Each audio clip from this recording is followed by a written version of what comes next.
I remember one of the muftis, big muftis of Darul Deoband, said for a masjid, if they got lots and lots of, some masjids have sitting on huge assets, they just don't spend enough on services, right? So he's saying, masjid shouldn't do that. They should spend on different services. Yes, keep some for emergency. Keep a lump sum for emergency, like some big issue comes up, big repair bill or something. But otherwise spend. You're not a bank. Masjids are not banks.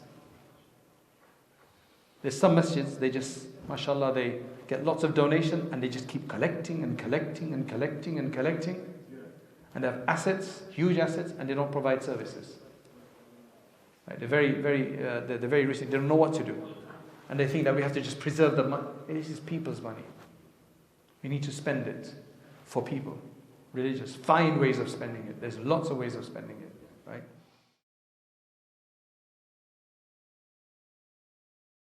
Alhamdulillah.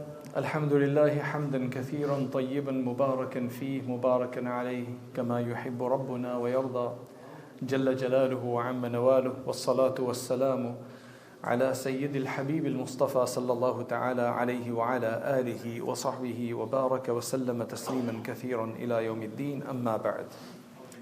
My dear brothers and sisters, dear friends, dear ulama,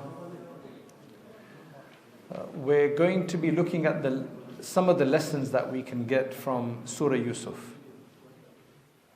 We can get over 50 lessons from Surah Yusuf. So, this is one of the stories in the Quran that Allah subhanahu wa ta'ala mentions mostly all in one place. Otherwise, the story of Adam alayhi salam is mentioned, Nuh alayhi salam is mentioned, Ibrahim alayhi salam is mentioned, Musa alayhi salam is mentioned. And you see that one part is mentioned here, another part is mentioned in another surah, and it's mentioned 5, 6, 7, 8, 10 different places. And sometimes slightly different versions are mentioned as well, or different events are mentioned in different places, whereas when it comes to Yusuf alayhi salam, it's all mentioned in one place. There are references then in other places, but it's all mentioned in one place. And then when Allah subhanahu wa ta'ala starts this surah, He actually says, نحن نقص عليك أحسن القصص بما أوحينا إليك هذا القرآن وإن كنت من قبله لمن الغافلين. We're going to relate to you one of the most excellent and beautiful stories. So it's a beautiful story on its own.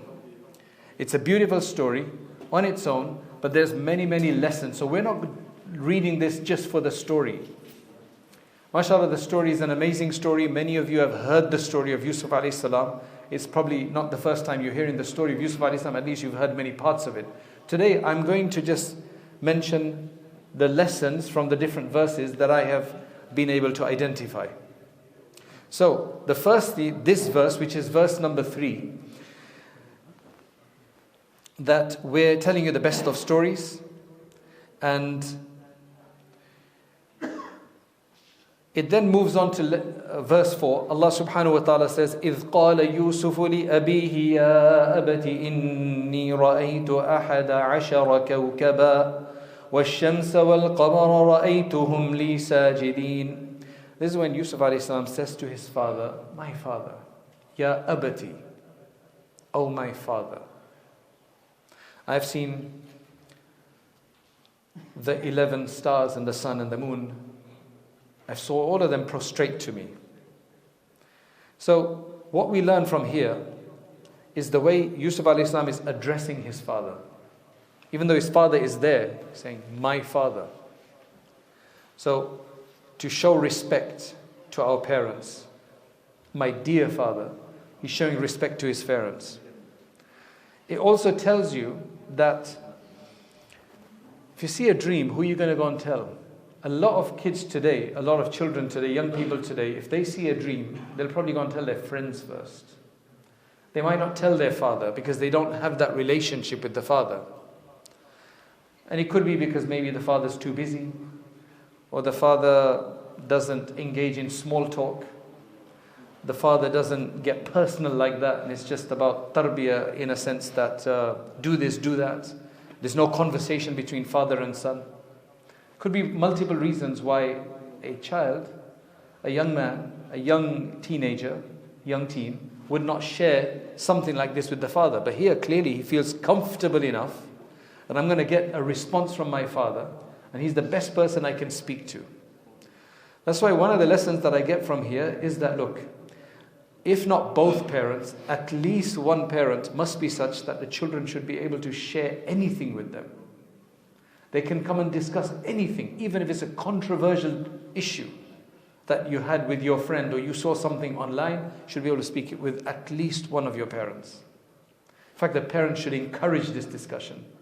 Encourage them to come, so that the parents are the first port of call, the first place to go, because that's the safest place to go usually.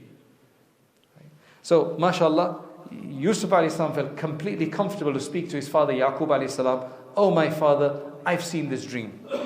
Right. Now, Yaqub alayhi salam now advises him. He's not like, I don't have time right now. We'll discuss it later. Some of us do that, unfortunately. قال يا بني لا تقصص رؤياك على إخوتك فيكيدوا لك كيدا إن الشيطان للإنسان عدو مبين. This tells you multiple things. This verse number 5 tells you multiple things. It tells you, number one, the way he's addressing my son, my beloved son, if you want to add, right? You can put that in any language. You can. In each language has their own kind of pet terms of fondness, right? What do you say in Bangladeshi? What do you say in Bangladeshi to your son? Yeah, I'm not going to try and mess it up. Yeah, you know what I'm talking about, right? So it seems like that. You know, he may have spoken to him in Hebrew. Allah subhanahu wa ta'ala is relating this in the Quran in Arabic, right? But he must have spoken to him most likely in Hebrew, whatever their language was. Don't relate your story to your brothers. Allahu Akbar. This tells you that Yaqub alayhi salam knew his children. He knew their issues. He knew their vulnerabilities, their weaknesses, their problems. That tells you that while we love all of our children, we need to know their weakness. If I put this cheesecake here, I know this guy's going to eat it. If I put it in front of him, he doesn't care. You know, we need to know their weaknesses so we can... It's not like we have such a good opinion about our children that all of them are cool, all of them are fine, and we're completely oblivious about their weaknesses and their challenges and their problems. So Yaqub alayhi salam is saying, don't relate this to your brothers. Otherwise they might plot against you. Why? He tells you because it's shaitan. Now, to deflect the blame from the brothers in the sense that you don't have a bad opinion about your brothers maybe, shaitan is the clear enemy. He wants to cause problems. What a beautiful and eloquent way. Don't tell them, look, shaitan is everywhere, right? I might be able to trust myself, but I can't trust I can't trust myself because I can't trust shaitan, right? So, it's the other thing he's saying is it could be the evil eye. The reason why they might have an issue is because they think, why do you get such a good dream? They might understand the dream. They might get jealous. It could give you an evil eye. They could have some hasad and so on. So, and the other point is he's teaching him humility. Because he clearly thought that was a significant dream, an important dream. Now you go around, I've seen this dream. There's some people who go around telling people they've seen lots of different types of dreams. There was one guy, he made himself out to be a big sheikh by telling people different dreams that he had, and it was all a farce. It was all made up. Finally, it came all crashing down. Right? So some people, they like to impress others with their dreams. So this is teaching him humility as well. Thereafter that, إِذْ قَالُوا لَيُوسُفُ وَأَخُوهُ أَحَبُّ إِلَيْنَا. They saw that Yaqub alayhi salam somehow has a natural love for Yusuf alayhi salam. They got jealous. Why does he have that? Let's sort it out. If he's not there, then we'll get the whole, will become the whole focus of our father's attention, because he's no longer there. It won't be shifted to him. So they decided to do something bad about it. So the lesson we get from here is even your closest people don't expect that they must love and respect you. If they do, alhamdulillah, mostly our loved ones and close ones, they love and respect us. And that's a good thing. We thank Allah subhanahu wa ta'ala. But if they don't, then don't get too upset, because it happens. Our own closest ones may not love us. Yes, it feels very bad. It feels worse than when somebody else doesn't love us. But that's just the way it is. Allah subhanahu wa ta'ala does as He wishes. All children are loved by their parents. We can't blame Yaqub alayhi salam that he was doing favoritism. He's a prophet. They don't do things like this. Clearly, they all had some attention, but naturally, there's just an inclination towards either the eldest, usually the youngest, or the one that's sick. And others feel it at that time. Obviously, a parent has to try his best to try to equalize that so that they don't feel bad, but a lot of the time, that is what is felt. And or they could misrepresent it. So that's what they decided to do. That they decided to get rid of him. They decided to complain about this. That's why in verse 10, "Uqtulu Yusuf." One of them at least gave the suggestion, kill him. Or "Awitrahuhu ardan." Go and throw him somewhere, leave him somewhere, abandon him somewhere, and your father's love will become focused on you, will become sincerely for you. And then after that, you can be righteous people after that. Do tawbah afterwards, and you'll be fine. Do the sin, mess it up, then go and do tawbah, and you'll be fine.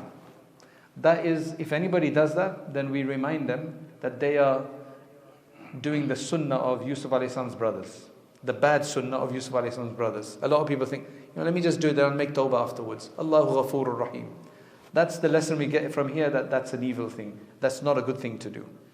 And then they had a misunderstanding. They thought they'll become the loved ones if Yusuf alayhi salam isn't there. Later the story tells us that Yusuf alayhi salam, Yaqub alayhi salam kept remembering Yusuf alayhi salam. So it actually didn't, I don't know how much of a difference it made, because he kept remembering them. He knew, obviously, he knew much more than anybody else did. Thereafter that, verse 11 and 12, they came to their father, they said, قَالُوا يَا أَبَانَا مَا لَكَ لَا تَأْمَنَّا عَلَى يُوسُفَ وَإِنَّا لَهُ لَنَاصِحُونَ. Why don't you trust us with Yusuf alayhi salam? Why don't you let us take him out? Whereas we have goodwill towards him. We're his brothers, we have goodwill towards him. أَرْسِلْهُ مَعَنَا غَدًا. Send him tomorrow. We're going to go and play around, and we're going to run some races and so on. We're going to protect him. وَإِنَّا لَهُ لَحَافِظُونَ. We're going to protect him. La ilaha illallah. Now, while the lesson we get from here is that if your closest ones, your brothers, can let you down, then imagine anybody else. That's why be always careful.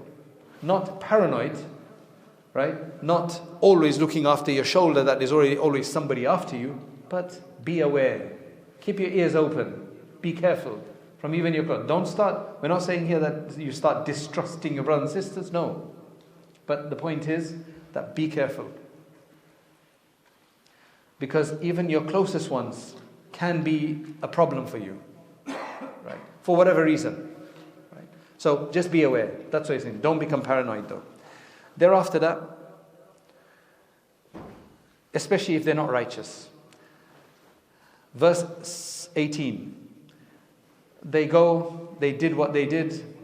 They threw him into a well. The story is famous. They threw him into a well. They came back with a qamis, with a tunic, his cloth, that had some blood on it to show that he'd been eaten by a wolf. That was the story. So that's verse 18 we have. When Yaqub alayhi salam comes to know, this is what he says, قَالَ بَلْ سَوَّلَتْ لَكُمْ أَنفُسُكُمْ أَمْرًا. There's something your nafs has created here. You guys have made a plan. You've done something. فَصَبْرٌ جَمِيلٌ. Instead of beating them up or anything like that, he said, beautiful patience. Patience is beautiful. Immediately, that's what he said. فَصَبْرٌ جَمِيلٌ وَاللَّهُ الْمُسْتَعَانُ عَلَى مَا تَصِفُونَ. He consigns his matter to Allah straight away. He says, Allah is sought for assistance regarding what you describe. You know, especially when you're helpless, when you know you can't do much. Your own sons are telling you that he's dead, he's killed, he's been eaten up by a wolf. What are you going to do about it? Take me there. You know, there's so much you could do, but he knew that it's not going to work that way. Instead, let me tell Allah subhanahu wa ta'ala and leave it to Allah. Wallahu al-musta'anu ala ma tasifun. This tells you that sabrun jameel, beautiful patience. Beautiful patience is where you don't complain. Then finally you say when you realize nothing's going to work, nobody can help you. Oh, let me rely on Allah now. Allah help me. Where was Allah until now? Start asking for Allah straight away. Inna lillahi wa inna ilayhi raji'un. Ya Allah, ufawwidu amri ilayk. I'm consigning my matter to you. Then you can ask people if you need to. But at least you've remembered. All Allah wants is remember me first. In your times of difficulty, I'm the one who can help you. Why don't you remember me first more than anybody else? But we think, oh, let's call the mechanic. Let's call our neighbor. That guy's got contacts. We start thinking about all of that before we start thinking about Allah subhanahu wa ta'ala. So call your contacts afterwards, but just consign the matter to Allah and then He'll take care of it. All of that will be facilitated. So that's the patience you need to have, is at the time that the calamity strikes. That means you're connected to Allah. Because later everybody, when they get helpless, any believer would do that. But it's about knowing Allah so much that He's the one who can help me. Right, the next is verse 19 and 20.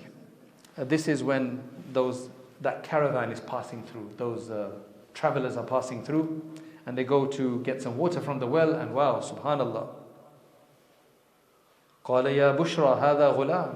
What a glad tiding, I found a child in here. وَأَسَرُّوهُ بِضَاعَةً وَاللَّهُ عَلِيٌّ مَا يَعْمَلُونَ. They took him as a slave. In those days, if you found a child like that, they would even kidnap children to make them slaves. So they made him a slave. But all of it was a grand plan of Allah subhanahu wa ta'ala to eventually get him to, they sold him for a very cheap price as well.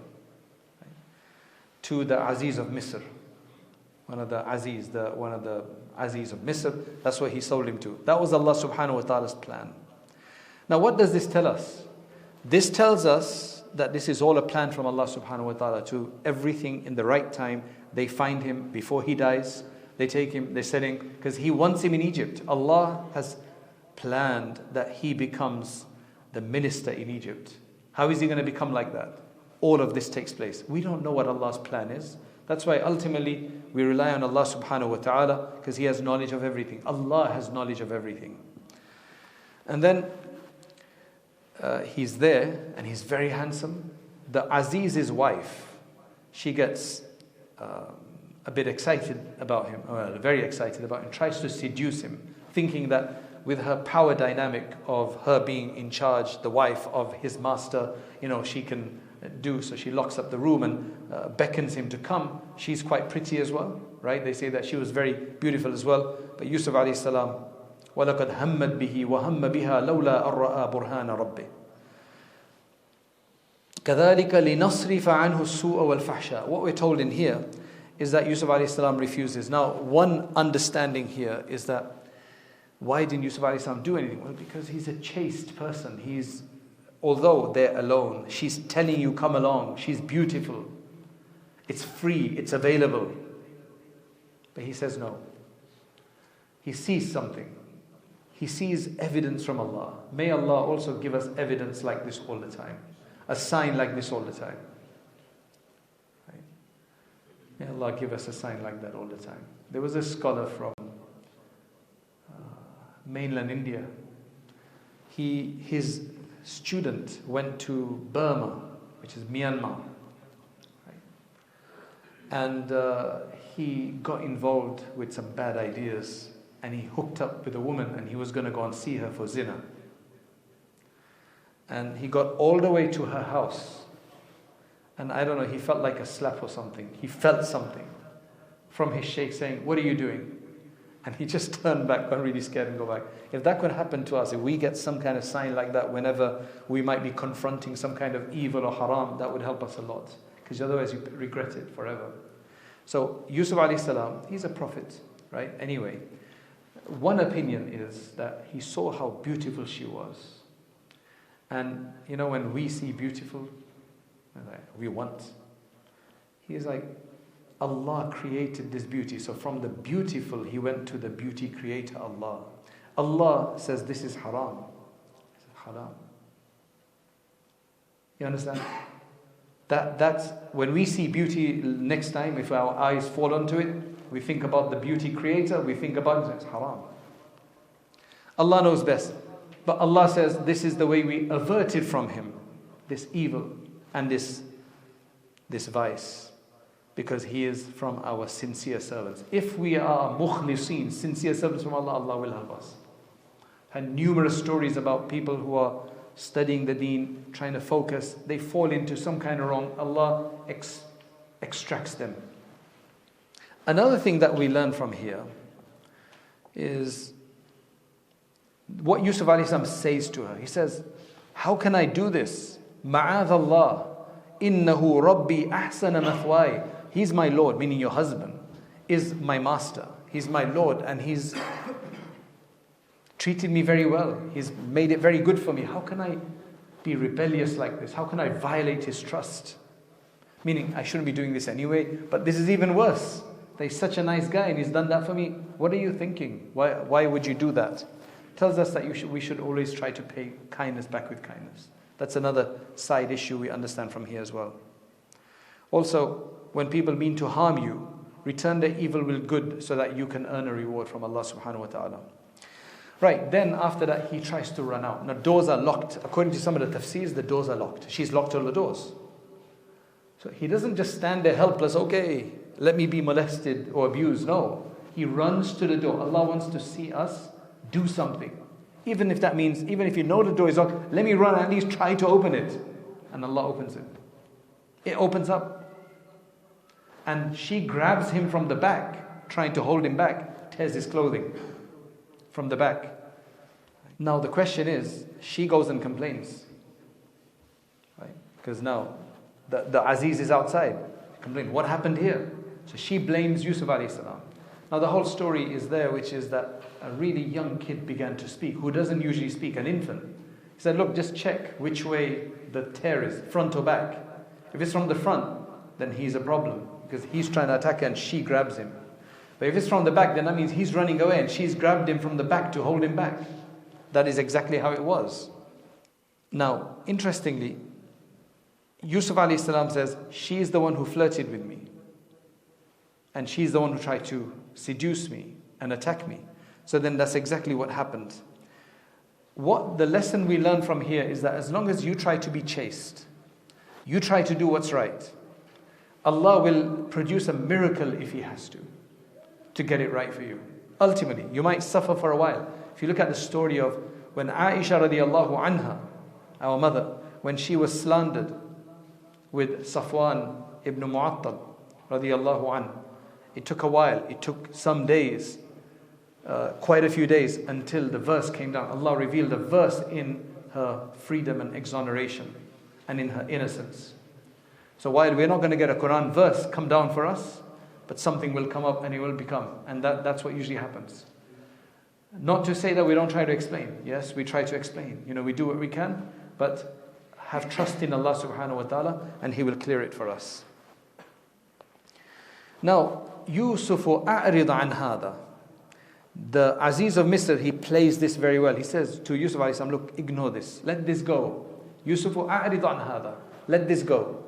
Then he turns to her, wastaghfiri li dhanbik. You seek forgiveness for your mistake. He gets it. He understands her problem. Innaki kunti min al-khati'in. You were of the ones that made a mistake here. That tells us that the Aziz of Misr, especially in a person in a position, it's a very personal issue. This is his wife. He's going to want to cover that up. Any excuse would say, no, she's fine. But no, he tells Yusuf, look, just ignore this. We'll deal with it. And then he tells her, you better seek forgiveness for that. So we need, especially our leaders, we need them to act fairly. Because if the leaders can't act fairly, then who else is going to act fairly? The leaders are the one that take care of the system. If they don't act fairly, the system gets messed up, then individuals are messed up. Then even if individuals try to do good, they don't get anything out of it. So, no prejudice, even if it's against your close ones. She gets blamed by the other women, like, what are you doing? They haven't seen him. So she sets up this whole scene, gives them some fruit and knives to eat with, and then suddenly tells him to come in, and they're just absolutely astonished by his beauty. Like, wow, what is this? This isn't even a human being. This is some kind of angel. For some reason they call him an angel, right? And then she says, that's the one that you've been trying to censor me about. You've been telling me off about him. You understand? And then she gives a warning. She says that if he doesn't do what I tell him to do, he's going to be imprisoned. He's going to be humiliated if he doesn't do that. Now what should you do? Justification. A beautiful woman for free. An experience. I'm going to get a beautiful experience. Haram, but beautiful experience for free. And if I don't, I'm going to get put into prison. Why not? At least I don't go to prison. That would be a justification, no? What do you think? Sounds good? Right?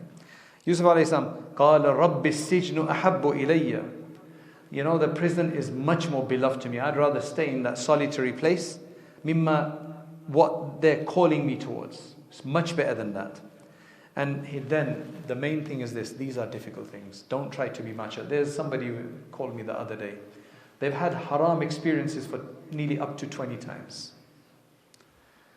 And subhanallah, they say that every time they think they're fine and they'll be able to manage, they'll be able to control themselves, and they keep failing. And they fail again, and they fail again, and they fail again. I said, what's your problem? They say that even people who want to get off drink, who don't drink anymore, even after a year or 2 years, they say they should not even smell alcohol. Because if they do, they can relapse, because this part of the brain can just make you, unless you're very strong. So what the ulama mention is that if you have made tawbah of a sin, don't try to remember the sin because you remember the pleasures of the sin. Don't try to get close to the sin thinking, you know what, I can go into a pub, I'm not going to drink anymore. Right? Don't think you're such a macho man. I can go and talk to her, it's okay. No, this is very, very dangerous. Right? So what he does, Yusuf alayhi salam, I can't deal with this myself. He says, he turns to Allah and he says, وَإِلَّا تَصْرِفْ عَنِّي كَيْدَهُنَّ أَصْبُ إِلَيْهِنَّ وَأَكُمْ مِنَ الْجَاهِلِينَ. If you don't turn away their strategies and plans from me and their attacks on me, then I might incline towards them. I might get misled and then become one of the wrongdoers.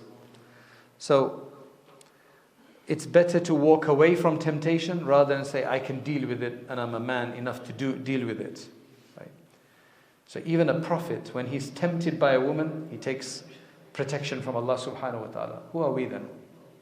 We need Allah subhanahu wa ta'ala. May Allah keep us all protected. After that, he's in prison now. He's in the prison. Now what this tells us is that if you're a decent person, you're a person who's sensible and decent and seemingly wise. It doesn't matter, even if you're in prison, you will become the consultant. Meaning, people will want to consult with you. You can help people. So when he enters that there's two other people in the prison, and they both come to him with a question. They've seen dreams, so they come and ask him.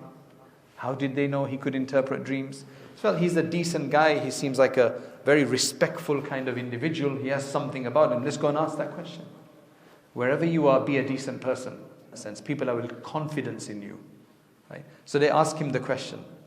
Now when they ask him the question, one says that, I've got birds eating off my head, and the other one says that I'm pouring wine for, the leader, for the king or something like that. Right? That they see two dreams. Now Yusuf alayhi salam knows that he has audience with them. They're very eager to hear his story. Right? This reminds me, there's a guy in Ilford, in the town centre area. He said he could fix my watch. So I went to his shop, and he's got clocks on the wall and he's got watches, and that's what he does. Right? All sorts of people come to him. He's got a little dawah stall. It's a tray of dawah books of different aspects about Islam. Very few people do this. But, when you're fixing somebody's watch, you're talking about something, it's a really perfect place to give da'wah. So Yusuf alayhi salam goes, I know these guys are going to listen to me. He says, look, I'll let you know. I'm going to give you your interpretation before the food comes. Don't worry. Listen to me. And then he does da'wah. So we find every opportunity for da'wah. That's the lesson. As Muslims, that's right. Yes, this is a prophet, right? But this is a lesson from us that we try to find an opportunity, sitting with somebody in the bus. If you're a shopkeeper, you talk to somebody, have an excuse of a discussion. Just bring up an issue. Palestine's a big issue these days. Allah Ta'ala relieved them. So, give a da'wah to them. He talked to them, are multiple gods better than one God, and so on. That was the da'wah he gave. Then, that's what he says. He compared, he's giving a comparison. He says, why would it be better for you to believe in multiple gods instead of one God? Isn't one God enough for you? Why have multiple gods? Right? That's in verse 42, verse 41, 39 actually. Then, look at this now. After he tells them the story, the one one of them, he told him that you're going to be killed, you're going to be hung. That's the interpretation of your dream. The other one, you're going to become close to the king, you're going to become his wine, his drink server, right? So to that guy, thinking that he's the one who's going to survive, he says to him, mention me to your king. What is that? The lesson we get from there is use strategy when you can. Use opportunity when you can. There's no harm in trying to put in a good word. I mean, is this conflict of interest? He came to ask him a question. I can just imagine some people saying, this is a conflict of interest. He came to ask for a dream interpretation, and you're telling him that mention me to your boss.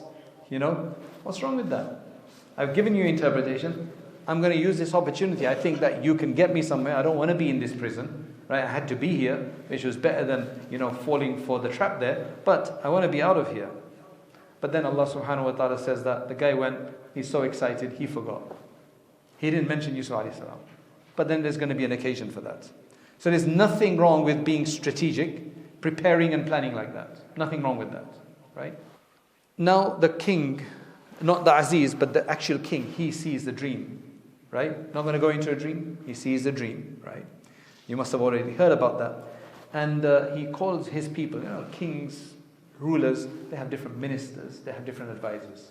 So you need an advisor on education and health, on politics, international relations. And he had guys who he thought could tell him dream interpretation. So he called them in and he said, look, this is what I've seen. What do you think? قَالُوا أَضْغَاثُ أَحْلَامٍ. They didn't know. So they're like, oh, it's nothing. It's just stray thoughts. Random thoughts of your day, you've been thinking about something, so it manifested itself. We don't interpret dreams like this. Basically, don't justify your ignorance. If you don't know, look, I don't know. Right? It's not my expertise. I don't know anything about this medicine. I don't know anything about this condition. Right? So that's what we learn from that part. There's just lessons in every aspect of this. This person who had survived from the prison and become close to the king. So you know what? He remembers now. Oh, you've heard a dream? I know somebody who can interpret dreams very well. Let me go to him. Send me back to him. He's in the prison. So he goes and he tells him the dream. And Yusuf alayhi salam tells him exactly what they're supposed to do. That you're going to grow things and do the crops properly for 7 years. And you're going to make sure that you save a lot of that. Because then you're going to have 7 years of drought. So whatever you saved, you can. So he tells them the strategy. Right? He tells them the strategy, and the benefit of the strategy is that had they not known, they would have just, for the next 7 years, when they get lots of crops, they would have just eaten it up. They wouldn't have worried about storing, right? But because he tells them that strategy, and this is Allah subhanahu wa ta'ala sending the dream to the king, he must have had some goodness in him, right? So that's why they get that strategy, so they're able to plan properly. So then after that, when they actually do get the drought, mashallah, they've got stores and stores of food. Because of what Yusuf alayhi salam said. And that tells you that tells you that you can plan for the future. So you don't have to spend in sadaqah all of your money and not leave anything for tomorrow.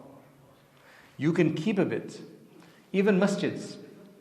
I remember one of the muftis, big muftis of Darul Deoband, said for a masjid, if they got lots and lots of, some masjids have sitting on huge assets. They just don't spend enough on services, right? So he's saying, masjid shouldn't do that. They should spend on different services. Yes, keep some for emergency. Keep a lump sum for emergency, like some big issue comes up, big repair bill or something. But otherwise spend. You're not a bank. Masjids are not banks.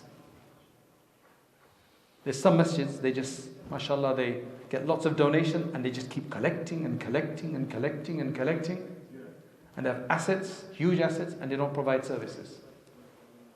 Right? They're very risky. They don't know what to do. And they think that we have to just preserve the money. This is people's money. We need to spend it for people. Religious. Find ways of spending it. There's lots of ways of spending it. Right? So, prepare for the future. Keep a bit on the side, even in our personal finances. Keep some and then spend. Let the money be working. Let the money be doing something. Put it into some business. Give it in sadaqah. Help somebody who doesn't have the money but has the know-how. Do a contract with him that I'll give you the money. I'll be the silent partner. There's so many things that we can do rather than just sit on it. Thereafter that, verse 51. Just to finish off the story about the women. What happened now is that when the king now says, who is this person that gave you such a beautiful interpretation? Bring him out. He said, no, I'm not going to come out until my matter is cleared. I don't want to come out on this understanding that the king gave me a compassionate release and I was guilty. No, it needs to be clear. So he, rather than run out of prison, hey, I've been here for 7 years or something, he's letting me go out, let me just get out of this hellhole. Let me just get out of this place. No. He said, I want to be clear because justice is important. And clearing your name is very important.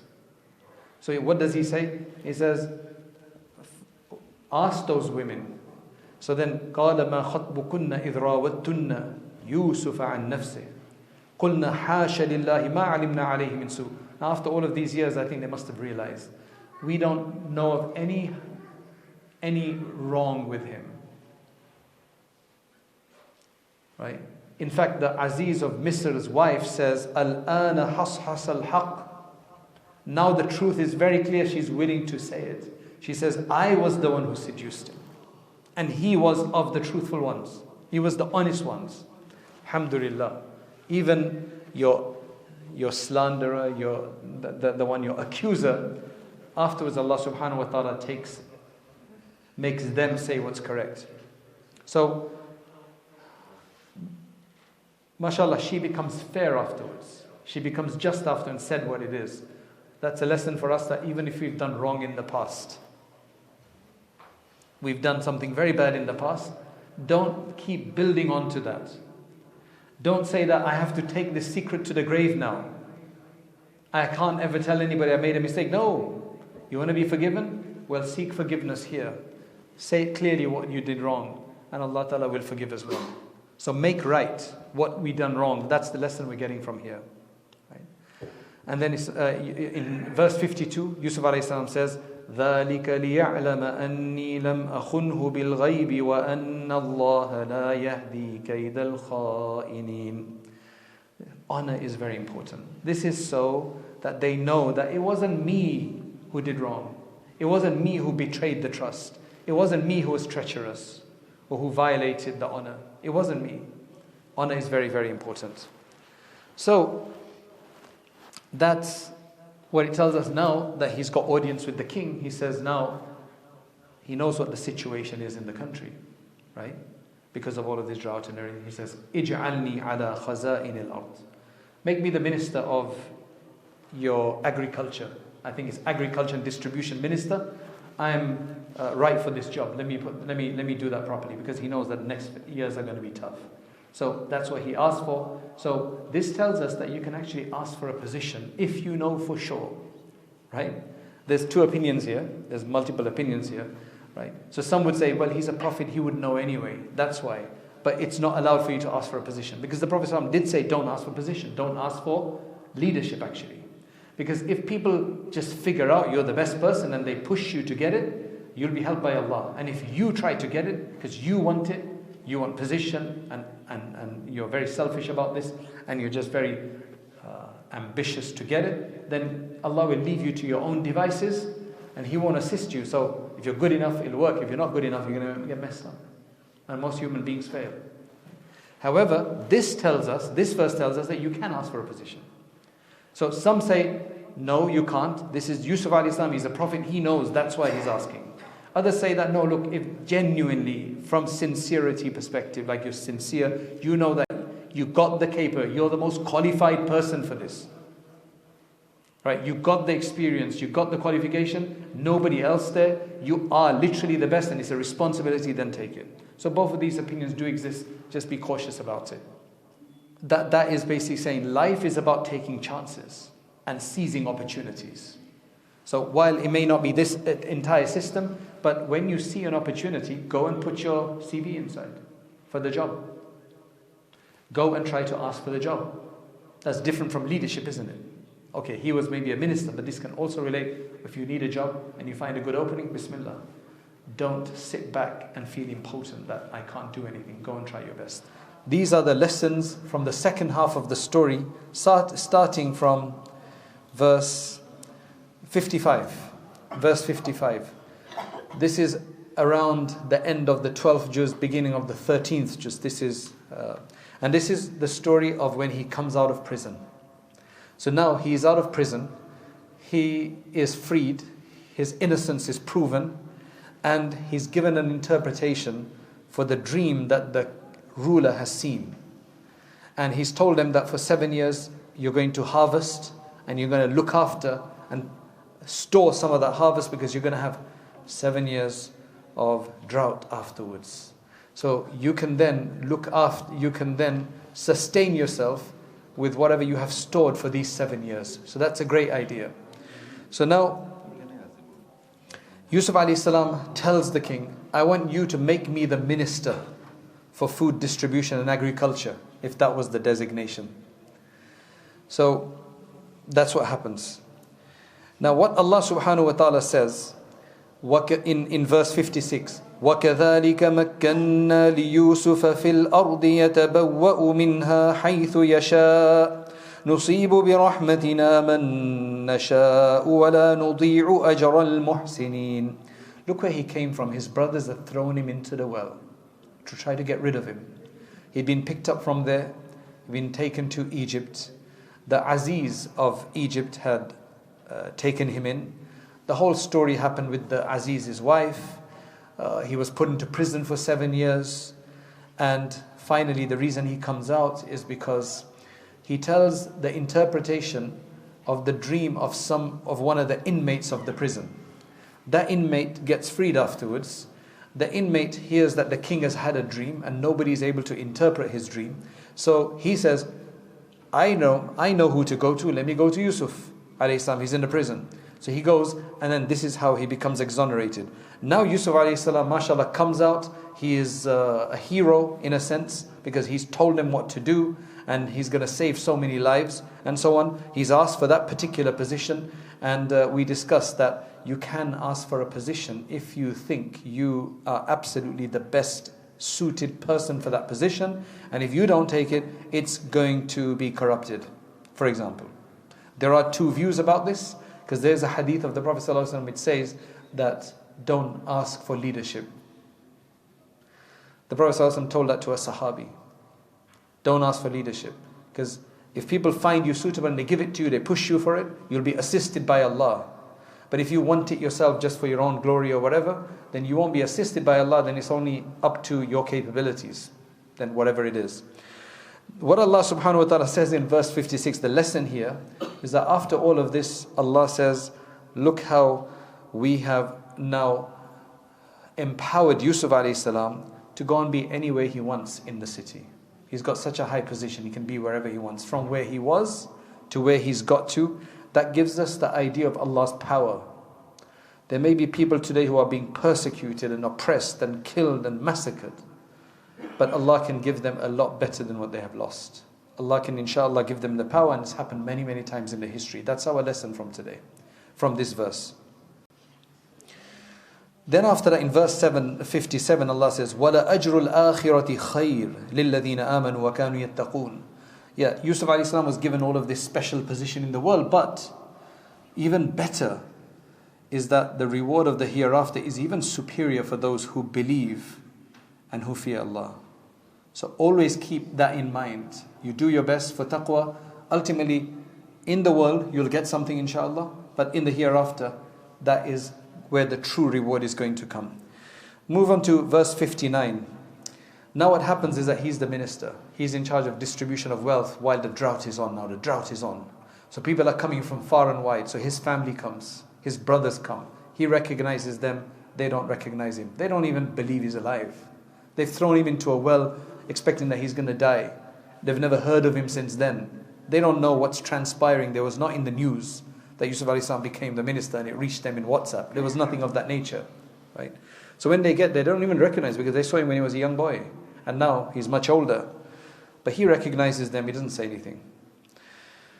ولما جهزهم بجهازهم قال ائتوني بأخ لكم من أبيكم ألا ترون أني أوفي الكيل وأنا خير المنزلين. His full brother Binyamin is not with them. His half brothers are all come. Yaqub alayhi salam had many children from 2 different wives. So the majority of them was the first wife. The second wife had Yusuf alayhi salam and Binyamin. That was his full brother. He said, where's your brother? You got another brother, right? Where's your brother? He says, bring your brother next time. Don't you see that I give full amounts of measure? Because it looks like people were getting supplies based on how many people came. Right? So bring your brother. If you don't, I'm not going to give you anything. I'm not going to give you. So he gives them. The lesson we get from here is that even though they've done him so much wrong, he's still kind to them. He still gives them their fair share. And he says, bring your brother, my brother, and you'll get even more. What he does now is, وقال لفتيانه جعلوا بضاعتهم في رحالهم لعلهم يعرفونها إذا انقلبوا إلى أهلهم لعلهم يرجعون. The money, or whatever it was, he puts it back. Whatever they had given, he puts it back into their bags. He tells his people, his guys, put it back into their bag. When they go back home, they realize, hey, he gave us our money back. That tells us and teaches us lesson that you can use strategy. Don't be so gullible that you don't use strategy and just rely on Allah without strategy. Strategy is a good thing. So he's got strategy because he wants them to come back. Right? Knowing that he's such a generous individual, they should come back. They go and ask the father, can we take Binyamin with us? Now he's obviously not very happy with that because they've already lost Yusuf before when they took him. So they're not happy. So after they ask him, they said, no, we're going to look after him and so on. قال هل آمنكم عليه إلا كما أمنتكم على أخيه من قبل. Am I going to trust you the way I trusted you with Yusuf alayhi salam before? فالله خير حافظا. Allah is the best of protectors and He is the most merciful of the merciful ones. Now what that teaches us is that yes, they've given promise. He trusts them now that they're going to look after the brother, their younger brother. But he still puts his reliance on Allah. So he says, Allah is the best of protectors. Yes, I believe you, I agree with you, but Allah is the best of protectors. That teaches us that even if we trust somebody and we know that they're decent people and they will look after us, our trust is on Allah subhanahu wa ta'ala. That's the lesson from here. Ultimately, always our trust must be on Allah, because if we can trust this person, it's because of Allah. Don't rely just on your resources. Use your resources, but rely on Allah subhanahu wa ta'ala. Yaqub alayhi salam says, قال لن أرسله معكم حتى تؤتوني موثقا من الله لتأتونني به إلا أن يحاط بكم. I'm never going to send him with you unless you give me a full covenant promise that you will bring him back. Unless you are stopped, like you are prevented. Like if you can't come back, I can understand, but you cannot come back yourself and not bring him back. They gave him that. They gave him that covenant. Now, interestingly, what happens here is that they had committed such a grave crime and sin by getting rid of Yusuf alayhi salam. However, this is an interesting father-child relationship, father-children relationship. Even if our children do the worst of things, we're still their parents. What are we going to do? We're still responsible. Sometimes you feel with your children, you tell them, do this, do this, do this. And they don't do it. You feel like, let me just give up. But how can you give up with your children? With somebody else you can give up. You say, okay, Jaman, dafa ho. What are we going to do? With your own children, it's our responsibility. They act like children. They act immature. They don't know what they're talking about. They think they know everything. They think they know the best ways. But obviously parents know better because they're double the age or triple the age or whatever it is. They've had the experience. So there's always a compassion that parents have for their children, which keeps them driving and keeps telling and keep disciplining them and keep caring for them. It's all about care. The discipline is all about care. That's all it's about. So this teaches us the importance of a parenting principle, that no matter how grave a sin children commit, parents shouldn't give up on them. Always keep a window open. Sometimes it does get quite extreme. Always keep a window open. Sometimes there may come a situation where it's so bad that they're harming the other brothers and sisters. You can get them out of the house. Allah Ta'ala protect us from that kind of extreme. So it's not to say that, but you still have to have an opening. Because ultimately they're our children, they're our flesh and blood, and we want them to be successful in the hereafter as well. But there's a wisdom in the way we approach these things. So Yaqub alayhi salam, he takes an agreement from them. Okay, I'm not going to hold you for the previous one that badly. I'm never going to trust you again. I'm going to trust you again. However, he tells them, I don't want you entering all together. There's like 11 of them or 10 of them. I don't want you entering from the same door all together. Because you might be wondering why.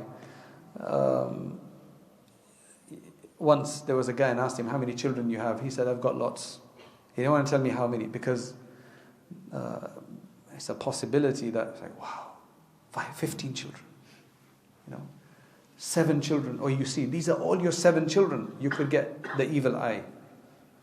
So Yaqub alayhi salam didn't want that to happen. He said, I don't want you entering from the same door of the town. I want you to enter separately. Because remember, in those days, no car that they were covered in.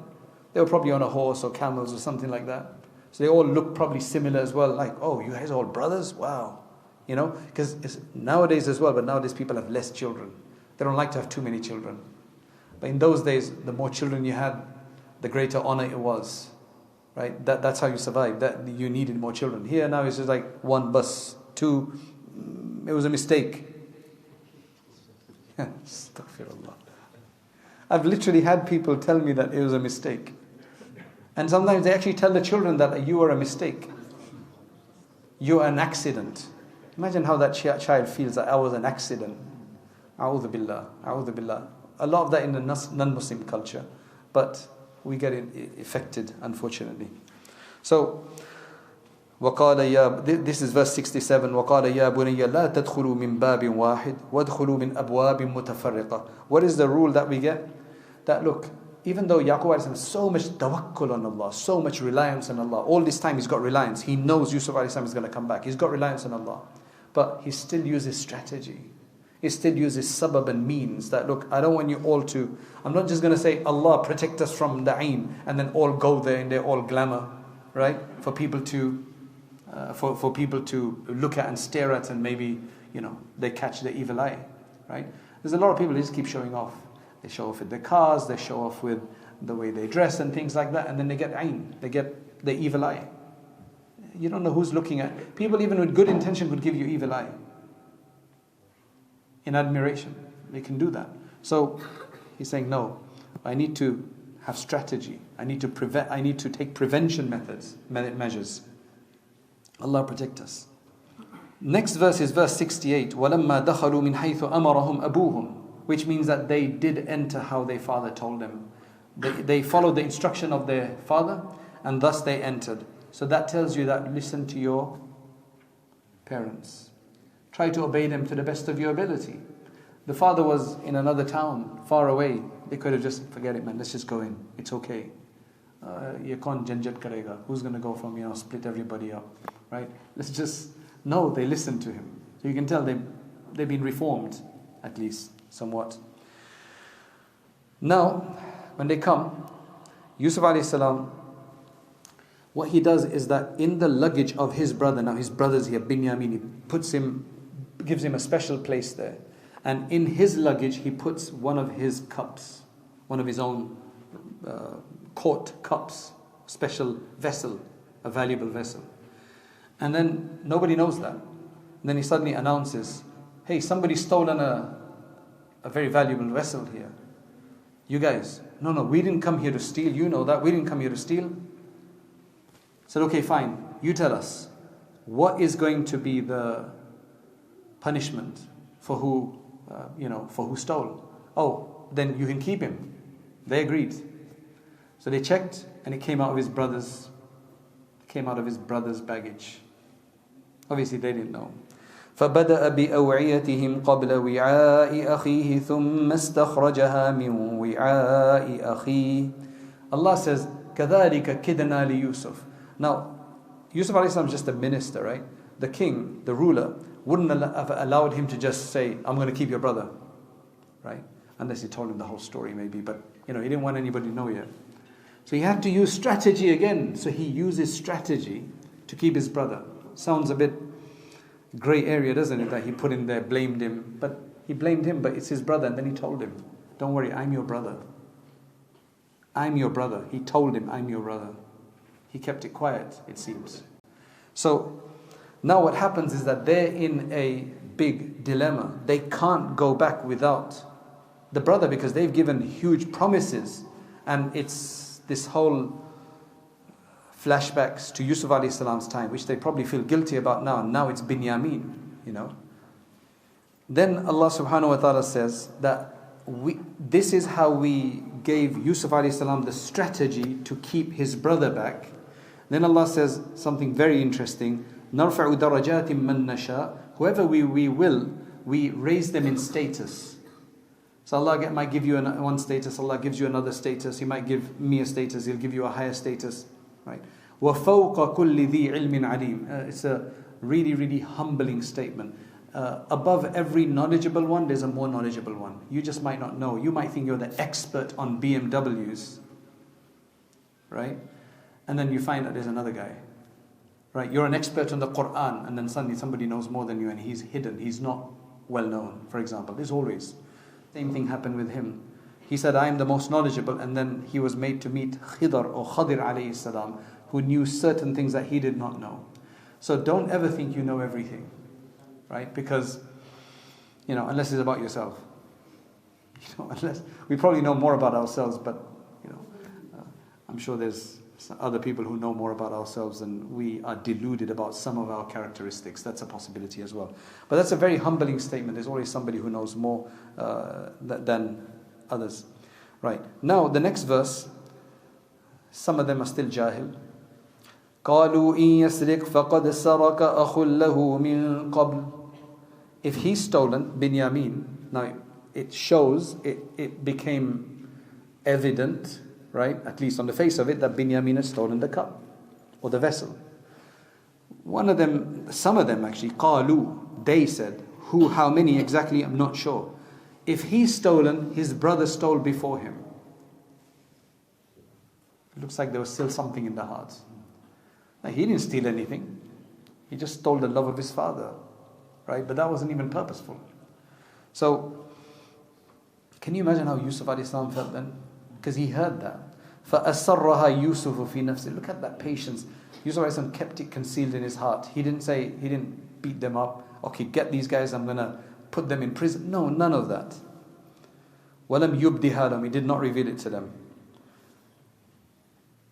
And he just said, وَاللَّهُ أَعْلَمُ بِمَا تَصِفُونَ. Allah knows best what you're describing. Allah knows best. Now the oldest brother. No, actually they, again, say, Aziz, can you take somebody else from among us? Don't take him. Take somebody else because he's got a father who's waiting for him, so you can't take him.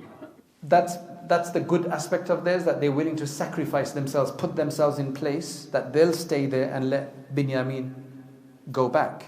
That shows sacrifice, that we sacrifice for one another. قَالَ مَعَاذَ اللَّهِ. Allah's refuge we sought. We can only take who we found to be guilty. He didn't say guilty, those in whose baggage we found the cup. That shows fairness, that no, we can't mess around with this. It's him, we're going to have to keep him. Right? Now, when they became despondent about what's going to happen, the قَالَ كَبِيرُهُمْ, the oldest one, he said, look, I can't go back. We promised, there's no way I'm going to go back. You guys go back. I'm going to stay here. And you explain to your brother, your father, what has happened, that your brother has stolen. You explain to him. And I can't come back until Allah subhanahu wa ta'ala produces some new situation, or my father allows me to go back. obeying your parents. At least come on, one of them, you obey your parents. Because they had to go back, they had to do something now. So they're obeying their parents. That's what we learn from there. When they came back, Yusuf alayhi salam said, قَالَ بَلْ سَوَّرَتْ لَكُمْ أَنفُسُكُمْ أَمْرًا فَصَبْرٌ جَمِيلٌ. Immediately, patience again. Beautiful patience is right from the first situation, from the first event. And then Allah, He says something really interesting. He said, عَسَى اللَّهُ أَن يَأْتِيَنِي بِهِمْ جَمِيعًا. It's possible that Allah will bring them all back. He's still thinking about Yusuf alayhi salam. It's been years. He connects him to Binyamin. Hey, maybe Allah's going to bring all of them back. Because Allah is most knowledgeable and most wise. He knew something. It looks like He knew it, but He had to just go through it, the patience. Right? So that teaches us that never lose hope in Allah. However weird and difficult it sounds, never lose hope in Allah. What's wrong? Have hope in Allah. If it doesn't come, it doesn't come. But if it comes, alhamdulillah. Because having hope in Allah means that we're showing Allah that we still trust in you. We know you can do this for us. Under all circumstances, be patient. Never lose hope. Yaqub alayhi salam, he turned away from them and he's saying, Ya asafa ala Yusuf. He is still concerned about Yusuf, still lamenting the loss of Yusuf. His eyes have got cataracts now. He can't see properly because of the abundant crying that he did. Right? That just shows that usually the only people's love who is pure is going to be your parents. It's selfless love. They don't have to get anything else in return. Allah bless our parents. قال إنما أشكو بثي وحزني إلى الله وأعلم من الله ما لا تعلمون. He says there's no point in complaining to them. He complains to Allah. Yaqub alayhi salam talks to Allah. He said, I'm putting my complaint, my sadness, my grief to you, Allah. And then he says to his children, I know from Allah what you don't know. Hold your anger. Turn to Allah subhanahu wa ta'ala. Only complain to Him. Especially when you know that complaining to them is not going to make a difference. Yes, you can teach somebody a lesson. But there's no point complaining to somebody afterwards when you know they can't do anything. Complain to Allah subhanahu wa ta'ala. Ya Allah, hasbunallah wa ni'mal wakil. Now Yusuf alayhi salam tells them, Yaqub alayhi salam tells them, I want you all to go and look for. He's saying, look for Yusuf alayhi salam and his brother. Yusuf alayhi salam has been lost so long ago. Right? Go and look for Yusuf alayhi salam and his brother. And then he says, don't become despondent in the mercy of Allah. The only people that become despondent is the disbelievers. That's a clear lesson in there. Don't become despondent. It lost Binyamin. He's still concerned about Yusuf. He's talking about finding Yusuf alayhi salam as well. Subhanallah. So they go. And this time they go and they're in a really bad state and so on. And Yusuf alayhi salam then reminds them, do you remember what you did to Yusuf? And nobody else knew that. And that's when it clicks to them. Oh, قَالُوا أَإِنَّكَ لَأَنْتَ يُوسُف. Are you certainly Yusuf? They see some signs. They probably now just figured out because there must be some similarity. But it just couldn't be the case. But now that he's mentioned that, do you remember what you did to Yusuf? He said, are you Yusuf? Yusuf said, yes, and this is my brother. Allah subhanahu wa ta'ala has honored us. Allah has favored us and blessed us. And anybody who has taqwa, God-fearingness, and who is patient, Allah subhanahu wa ta'ala never will waste the reward of those who do good. So He's giving them advice even at this point. He's not like, see what you did, and nothing like that. In fact, He says in verse 92, لا تثريب عليكم اليوم. Today, there's no blame against you. It's all done and dusted. There's no blame. He could have really took him to task, but He said, no, there's no blame against you. يغفر الله لكم. Allah forgive you. وَهُوَ أَرْحَمُ الرَّاحِمِينَ. Why should Allah forgive? Because He is the most merciful of the merciful ones. That's why He forgives. So remember, whenever we're seeking forgiveness, the lesson we get from here, whenever we're seeking forgiveness for ourselves as well, always think that why should Allah forgive you? Because He is the most merciful of the merciful ones. So when we're seeking forgiveness, oh Allah forgive me, oh Allah forgive me. You can do that. But ask forgiveness and say, oh Allah, because You are the most merciful. They're showing us the adab and etiquette of how to ask Allah subhanahu wa ta'ala for forgiveness. This verse 92, it represents that even when you have power over your enemy, people who did something bad to you, try to forgive them. Forgive them as far as possible. Because if you forgive somebody, Allah will forgive you. tough situation, but some people just are so stubborn, they just don't give up. They believe as a policy, as a principle, as a belief that I have to take this aggravation to the grave. I can't forgive. I'm going to remember this for the rest of my life. What for? What are you going to get out of it? You're just going to burn inside every time you see the guy? Is that going to make you happy? It's a principle. It's your family tradition. It's a family tradition for some people. My dad used to be like this. My mum does this. That's why I'm going to do it. No, change your way.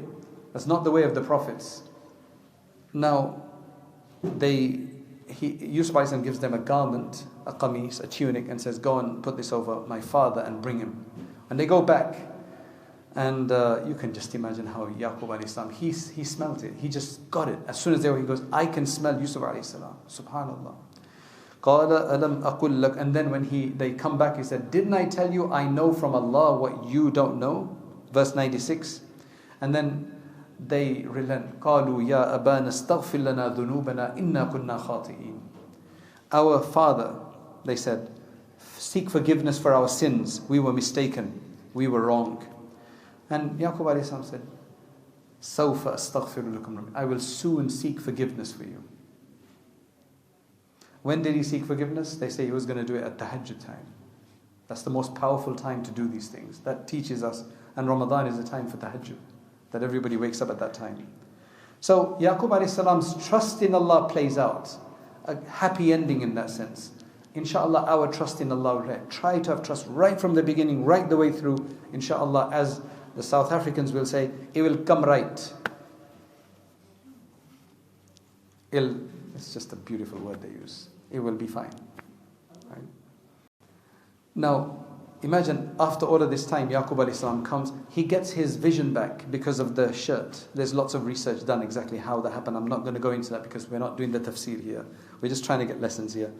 When he comes in, Yusuf alayhi salam puts his parents onto the throne. وَرَفَعَ أَبَوَيْهِ عَلَى الْعَرْشِ وَخَرُّوا لَهُ سُجَّدًا. They all fall down in prostration. In those days, in that tradition, they could prostrate out of respect for somebody. We're not allowed to do that anymore. We can't prostrate except in front of Allah. They would do that. What this tells us is, regardless of how big you become a big minister, a big, big businessman, a big counselor, right? Our parents, we still have to respect them. We still have to give them our place, right? Allah bless them. Because our parents are always superior to us. There's something you can never change. Parents, you can never become superior to your parents. With anybody else, you can become superior to your brother. You can become superior to your friend. Anybody else. To your teacher, you can become superior by learning more. You can't become superior to your parents. How do you become superior to your parents? Physically, it's impossible. Right? So he puts them up, and Yusuf alayhi salam then says in verse 100, وَقَالَ يَا أَبَتِ هَذَا تَأْوِيلُ رُؤْيَايَ مِن قَبْلِ. This is the interpretation, finally, of that dream that I saw so many years ago, right when I was young, when all of this started, that dream that he had saw. Allah subhanahu wa ta'ala has made it come true. And then look at what Yusuf alayhi salam, he says, Allah subhanahu wa ta'ala has been so wonderful to me when he got me out of the prison. And then he brought you guys from the far off area after shaitan had created a rift and a distance between me and my brother. We're learning adab, that even when the person who did you wrong, now don't rub it in. Be honorable and say, shaitan caused the problem between us, and now alhamdulillah Allah has brought it back. Allah has brought us back. It's tough to do this kind of, to not rub it in, to not really get your anger out and your angst out. When eventually it turns out that you are right, then you want to really rub it in, don't you? Yusuf alayhi salam is not right. He's blaming shaitan. He's like, shaitan caused the problem between us. Allah brought us back. Because Allah subhanahu wa ta'ala is Rabbi Latif. He's the subtle planner. He's compassionate. For whomever He wishes, for whatever He wishes, He's the most knowledgeable one. Be forgiving and benevolent is the major lesson from here. Just remember Yusuf alayhi salam's story. Right? Whenever we are in those kind of little pickles and predicaments with somebody. And then in 101, Yusuf alayhi salam starts talking about, and this is the end of it now, he starts talking about praise of Allah. He says, رَبِّ قَدْ آتَيْتَنِي مِنَ الْمُلْكِ وَعَلَّمْتَنِي مِنْ تَأْوِيلِ الْأَحَادِيثِ. You gave me this sovereignty, you gave me this power, you gave me this position, you taught me how to interpret dreams. Allah is the Fatir as-samawati wal-ard. Right? He's the originator, the creator of the heavens and the earth. Anta waliyyi fi dunya wal. You're my guardian in this world and the hereafter. Tawaffani muslima. I shouldn't take all of this for granted. Give me death as a Muslim. Wa alhiqni bis salihin. He's the Prophet. Still saying, and link me up with the righteous people. Let us all have that dua. That's the lesson. A true believer's prayer will always be that he dies as a Muslim and he is linked and associated with the righteous people. That's the lesson we're getting from here. Yusuf alayhi salam essentially realizes all of his blessings. At this point, the next few verses, you can tell he just realizes all of it. It's like it all suddenly dawns on him. Right? I'm sure he was thinking about this before. He realizes his blessings, his gifts, the knowledge that were given to him. All of that was Allah subhanahu wa ta'ala showing favors upon him and opening his heart towards guidance. He looks back at his time in the desert and then in the well, then after that in Egypt, then in the prison, the 7 years he spent there. All of that was just the test for him to get closer. So we look back and all the difficulties, now that they're done, alhamdulillah. Oh Allah, all of that made me a better person. Oh Allah, all of those difficulties that I've been through, the struggles in business or children or house or spouse or whatever it is, it's made me a better person. Ya Allah, we thank you for allowing us to come through. Then Allah subhanahu wa ta'ala says in verse 102, ذَلِكَ مِنْ أَنْبَاءِ الْغَيْبِ نُوحِيهِ إِلَيْكَ. Those are the stories and the details that we are inspiring you with. They're all of the unseen. You weren't there when they were plotting or they were deciding what to do. You weren't there. We're telling you this story. Essentially what Allah is telling us, learn history because it's important. That's why Allah is revealing this story to us. And He's saying, I'm telling you something that nobody knew fully. You got a story in the Bible and the Old Testament about a rainbow coat and stuff like that. But this is the true story that Allah subhanahu wa ta'ala reveals here. It shows us that we have to learn history because history repeats itself. We are the same generic human beings. We might know how to use a computer, and somebody 100 years ago didn't. But otherwise, humanly, with the same kind of greed, jealousy, enmity, love, compassion, we have the same things. We're the same human beings that used to live then. As a human being, we're the same. Just the things around us have changed. So learn history. Right? And then Yusuf alayhi salam says, he in the next verse, 104 and so on, he discusses the objective and the missions of the prophets. This is what I'm supposed to do. And وَكَأَيٍّ مِّنْ آيَةٍ فِي السَّمَاوَاتِ وَالْأَرْضِ يَمُرُّونَ عَلَيْهَا وَهُمْ عَنْهَا مُعْرِضُونَ. Allah subhanahu wa ta'ala is saying that there are so many signs you're going to see around you, but most people just ignore them. There's signs around you. Look at them. Understand what's happened before. Understand who Allah is. Understand His power. Understand the way Allah works, and you'll be in a much, much better place. That's what Allah subhanahu wa ta'ala is saying, that look at the sun, the moon, the stars, the ocean, the way people behave, the way things are happening, the way Allah subhanahu wa ta'ala honors some people, Allah subhanahu wa ta'ala disgraces some people. And then finally in verse 108, قُلْ هَذِهِ سَبِيلِي أَدْعُو إِلَى اللَّهِ. Yusuf alayhi salam completes, he says, say that this is my path, I am inviting towards Allah, ala basira, with full insight, with full understanding. Ana wa man ittaba'ani. I do this and anybody who follows me will do this. They're going to invite to Allah. And wa subhanallahi wa ma ana min al-mushrikeen.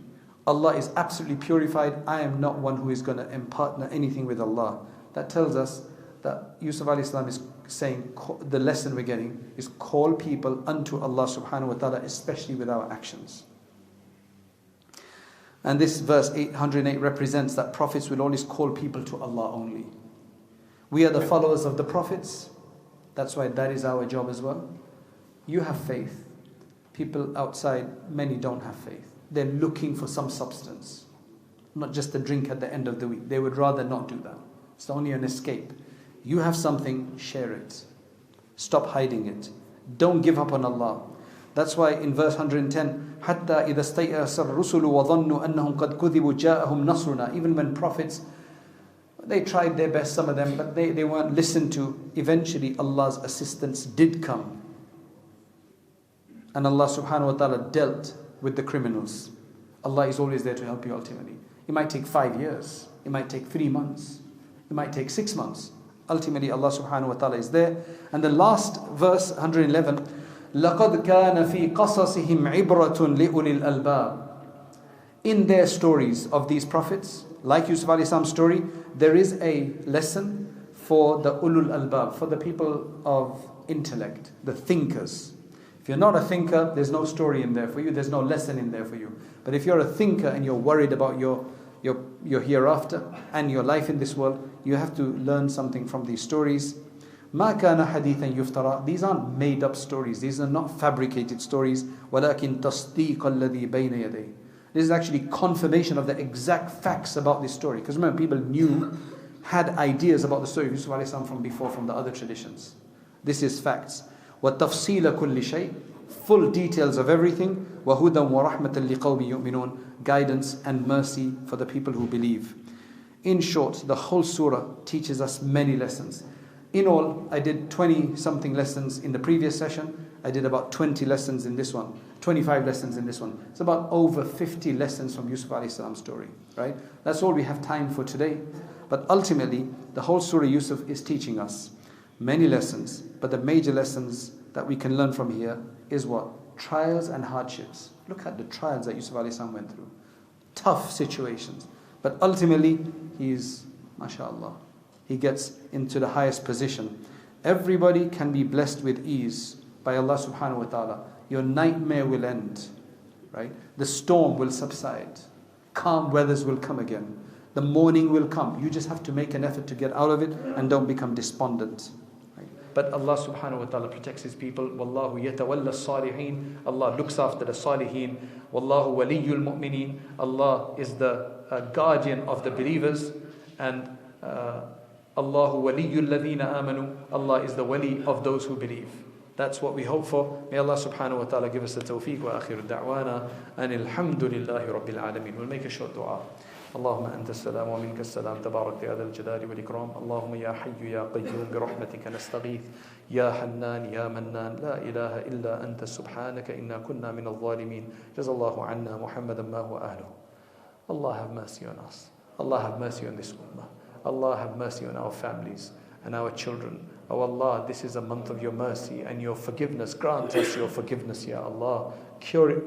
Cure us and purify us, Ya Allah. Cleanse us, Ya Allah. Make us like the day our mothers gave us birth, Ya Allah. Oh Allah, you write people to be freed from hellfire every night of this month. Oh Allah, write us among those as well. Don't deprive us, Ya Allah. Your generosity knows no bound during this month. Oh Allah, let us not just be those who are deprived and everybody else benefits, Ya Allah. Do not make us of the deprived ones. Allow us to do that which is right and correct and the best. Oh Allah, for everything. Oh Allah, make us productive.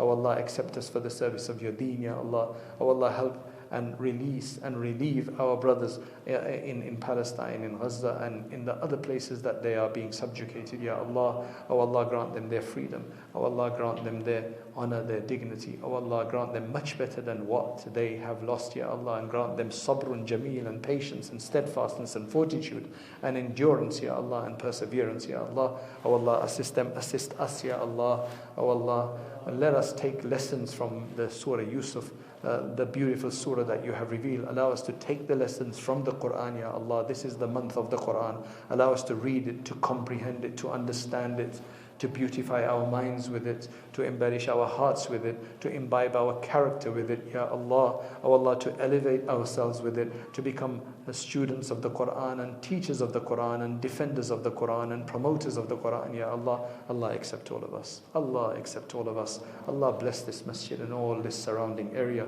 And oh Allah, bless all of our masajid, all the work that we've still got to do with our masajid. Oh Allah, allow us to do it and remove the obstacles from our path. and O Allah, assist us in this journey and the various journeys we take in this life. Those who want to go for Hajj, Allah, make it easy for them. Hajj is coming around the corner, Allah, make it easy for them. Allow them to get their booking easily and conveniently, Ya Allah, and make the whole Hajj easy, and allow us all to complete our Hajj and go often and go again and again, and especially for Umrah. O Allah, protect the Haramain al-Sharifain and Masjid al-Aqsa, and O Allah, protect all Muslim assets, Ya Allah. Assist us all to become productive and to gain the company of your Messenger Muhammad sallallahu alayhi wa sallam in the hereafter. Subhana rabbika rabbil izzati amma yasifun. Wa salamun ala al-mursaleen. Walhamdulillahi rabbil alamin. The point of a lecture is to encourage people to act, to get further, an inspiration, an encouragement, persuasion. The next step is to actually start learning seriously, to read books, to take on a subject of Islam and to understand all the subjects of Islam, at least at their basic level, so that we can become more aware of what our deen wants from us. And that's why we started Rayyan courses, so that you can actually take organized lectures on demand whenever you have free time, especially, for example, the Islamic Essentials course that we have on there, the Islamic Essentials Certificate, which you take 20 short modules, and at the end of that, inshallah, you will have gotten the basics of most of the most important topics in Islam, and you'll feel a lot more confident. You don't have to leave lectures behind. You can continue to leave, to listen to lectures, but you need to have this more sustained study as well. Jazakallah khairan. Assalamu alaikum wa rahmatullahi wa barakatuh.